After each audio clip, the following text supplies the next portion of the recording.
Ambient temperature in this localized sector of the Aegis Command Fleet dropped precisely 2 degrees.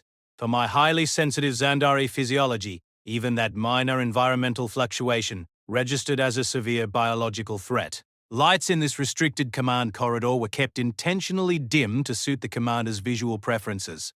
The continuously filtered oxygen carried a stale, centuries-old metallic odor that coated the back of the throat. I held no official diplomatic rank or authority here. My status was merely that of a civilian guest, a designated cultural observer whose glowing circulatory veins had yet to learn how to properly suppress internal terror. In 200 years of meticulously recorded history, nobody had ever dared to look directly into Commander Vrax's eyes. I will be completely honest with you. What I witnessed that day shattered every assumption I considered absolute fact. An anomalous medical scan blinked rhythmically on the secondary control console. The interface highlighted the deeply detailed physiology of an Earth native. That fragmented science report was clinically, brutally clear. The human body routinely releases a potent chemical called adrenaline to block extreme physical pain, and their skeletal structure actually heals significantly denser after sustaining traumatic microfractures. That highly classified sensitive data did not belong on a public terminal display. Why was the heavy combat biology of Victor, a notoriously low-ranking medical technician, being decoded in the command center? The biological illumination in my veins flared with acute, unmanageable stress. Nothing made sense. He was just a medic. For 4 agonizing hours, the dark shadow of that unexplained medical scan hung over every monitor on the station. The actual physical incident started when a Nimra crew member sustained severe industrial trauma in the lower loading bay. The unfortunate creature's 6 legs suffered deep, jagged lacerations from a collapsed cargo bulkhead. Victor sat calmly on the cold deck plating, applying steady, unrelenting manual pressure to halt the rapid hemorrhaging. Then Commander Vrax entered the bay. The heavy, grinding mechanical roar of his Vraxi exoskeleton echoed down the primary observation corridor. Vrax violently kicked the injured Nimra out of his direct path, an act of casual cruelty. He glared down at Victor and delivered a harsh reprimand that constituted a profound cultural insult to any free-thinking species in the sector. Vrax's incredibly thick armor plating was already growing increasingly brittle in the intentionally chilled environment. Humans typically respond to such blatant provocations with explosive, uncoordinated rage. They shout.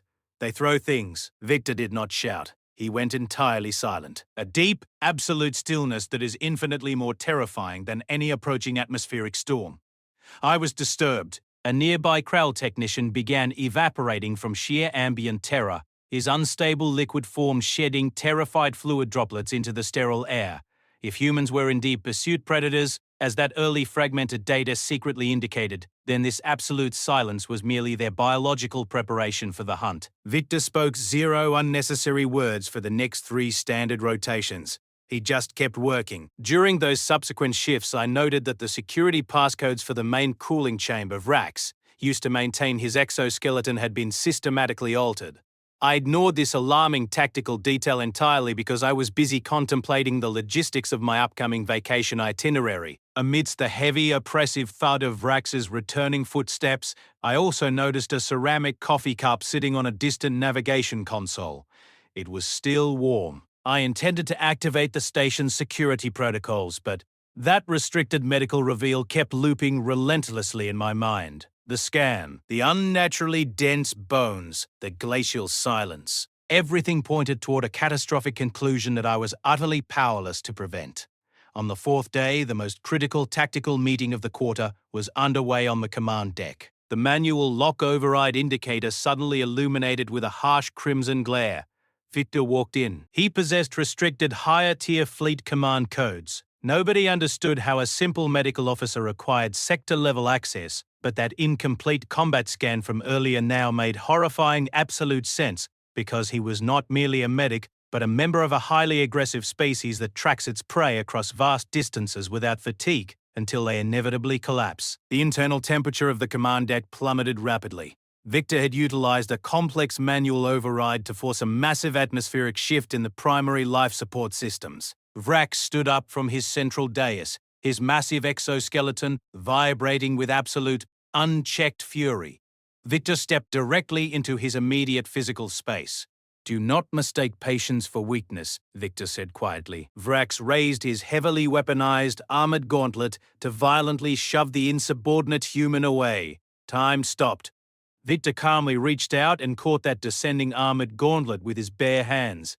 I vividly remember a blue diagnostic light blinking erratically on the primary control panel, likely a minor secondary support system error that maintenance had persistently ignored despite numerous automated warnings, and I stared at that blue light wondering why the system hadn't been patched yet. I need to start that sentence over.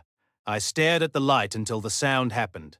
Crack! The sudden extreme temperature drop had already rendered the heavy Vraxi armor extremely brittle, and Victor's micro-fractured, super-dense human hands crushed that supposedly impenetrable plating as easily as fragile crystalline glass. Vrax screamed in sudden agony and profound systemic shock.